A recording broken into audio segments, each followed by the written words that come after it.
इस समय हमारी मौजूदगी है रुद्रपुर के खेड़ा में। खेड़ा में आप मेरे पीछे देख रहे हैं, यह मस्जिद है यहाँ पे, और इसी के बगल पे ये मजार है। ईदगाह का ये मामला बहुत लंबे समय से चर्चाओं में बना हुआ है। असल में कुछ समय पहले प्रशासन ने यहाँ पे 8 एकड़ ज़मीन पर कब्जा ले लिया था। प्रशासन का कहना था कि उनने हाईकोर्ट के आदेश के बाद यह कार्रवाई की है।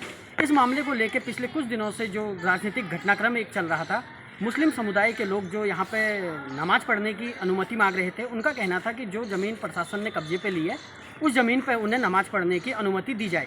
लेकिन इस मामले में मेयर और प्रशासन राज़ी नहीं हुए और इन भाई लोगों ने इसमें काफ़ी प्रयास किए थे कि उन्हें परमिशन दी जाए, क्योंकि यहाँ पे इनका कहना था कि हज़ारों लोग नमाज़ पढ़ने के लिए आते हैं।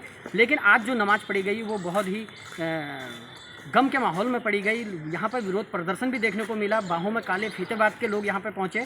और आप मेरे पीछे ये मस्जिद पे भी देख सकते हैं, कुछ काले झंडे लगे हुए हैं। ये कहीं ना कहीं एक विरोध जाहिर किया गया है। हालांकि ये सांकेतिक विरोध था।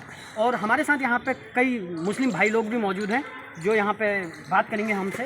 भाई साहब, ये क्या पूरा मामला था और किस तरह से आज नमाज यहाँ पे पढ़ी? जी, मैं आपका तो पहले धन्यवाद कहना चाहूँगा कि आपने हमें इस लायक समझा, मुस्लिम समुदाय को। ईद की नमाज़ बहुत शांतिपूर्वक हुई। फ़िलहाल इस पे हम कह नहीं सकते कि ज़मीन का क्या हुआ आगे। बाकी हमारी यही मांग थी कि हमें 2 घंटे के लिए, सिर्फ 2 घंटे के लिए, आप समझ सकते हो, 2 घंटे के लिए हमें ईद की नमाज़ पढ़ने दी जाए। मगर प्रशासन ने हमारी ये बात नहीं रखी गई। हमारे मौलाना जितने भी दीगर उलमा हैं, उन्होंने प्रशासन के पास जाके अपनी अपील की, बट उनकी कोई बात नहीं मानी गई। और ये यूथ जो है जितना भी हमारे मुस्लिम समाज का यूथ है, उसकी एक ही गुहार थी कि हमें नमाज़ पढ़नी दी जाए। बाकी हमें कोई दिक्कत नहीं हुई, हमने शांतिपूर्वक अपनी नमाज़ पढ़ी। यहाँ पे प्रदर्शन भी हुआ, थोड़ा बहुत हुआ प्रदर्शन, बाकी प्रशासन ने हमारी कोई सुनवाई नहीं की। प्रदर्शन भाई साहब किस तरह का यहाँ पे हुआ? प्रदर्शन इस तरीके से हुआ कि हमने हाथों में अपने काले फीते बांधे, काले झंडे ले रहा है।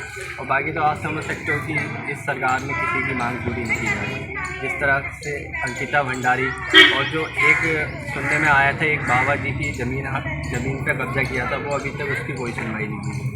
ध्यान आया था कि मस्जिद के जो उलमा होते हैं कि पैसे लेके नमाज़ पढ़ाते हैं, तो मैं उनसे साफ जाहिर तौर पे ये बात कहना चाहता हूँ कि वो पैसे एक गरीबों के, जो गरीब जो होते हैं, जिनके हालात सही नहीं होते हैं, उन लोगों में बांट दिए जाते हैं। मस्जिद पर ट्रस्ट होता है, उसके लिए खर्चा होता है उस पैसे का।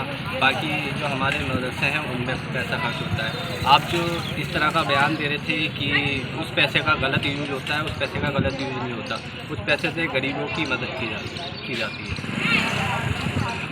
और भाई लोग भी हैं, इनसे बात करें। क्या नाम है? यासिन नाम। क्या कहना है?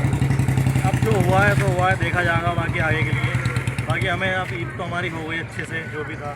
बस आगे बकरा ईद का देखना अब क्या है, क्या ज़मीन मिलेगी नहीं मिलेगी तब भी ठीक है, नहीं मिलेगी तब भी ठीक है। भाई कोर्ट का आदेश है, पालन करा जाएगा, क्योंकि मुसलमान हमेशा अमन और शांति में रहना चाहता है। और कोई अभी हमने भाईचारे की मिसाल दी है ना, यहाँ पे कोई वैसे कोई दंगा फसाद कुछ नहीं हुआ, आराम से ईद हो गया।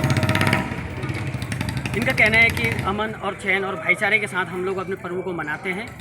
प्रशासन के लिहाज से बात की जाए तो यहाँ पर रैपिड एक्शन फोर्स, पीएससी और पुलिस भी तैनात की गई थी। हालांकि यहाँ पर बहुत ही शांतिपूर्ण ढंग से नमाज अदा की गई है। अगर आप ये वीडियो YouTube पर देख रहे हैं तो हमारे चैनल को सब्सक्राइब कर बेल आइकन दबाएं, और Facebook पर देख रहे हैं तो हमारे पेज को लाइक करें।